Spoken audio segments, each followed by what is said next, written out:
नमस्कार। रउआ सभे देखा तनी भोजपुरी 24 न्यूज। आज है जवैनिया के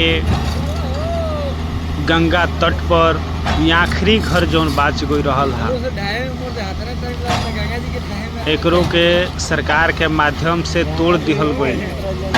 आज तक ए घर में आदमी अबही तक रहत रहल। जान जे जब घर खाली करत रहल हा लोग, बहुत मतलब आंसू के ठिकाना ना रहल हा, परंतु मजबूरी रहल हा घर खाली कइल।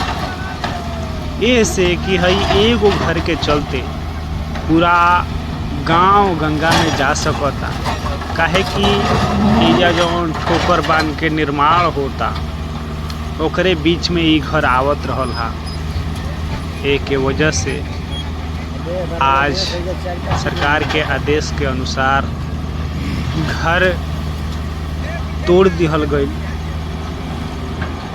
एगो घर से लोग के कितना लगाव रहेला वह सब समझ सकतानी।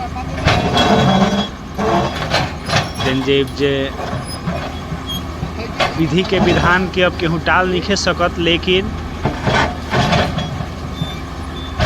सबके मांग भी ये रहला कि हाँ भाई, मतलब एकरे वजह से ना भसौला के वजह से यदि गांव चल जाई तो अच्छा ना होई।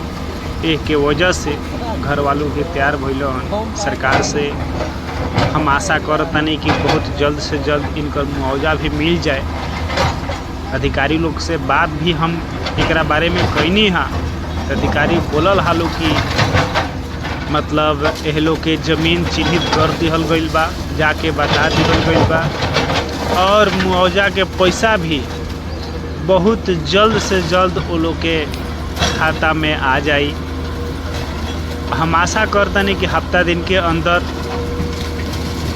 ये लोग के मुआवजा मिल जाए के चाहिए। काहे से कि जल संसाधन के मुख्य सचिव यहाँ आई रही, वो परिवार से मिलने भी आशा देले बानी कि हम लिख के देता नहीं कि 1 हफ्ता के अंदर ये लोग के घर के मुआवजा के पैसा मिल जाई।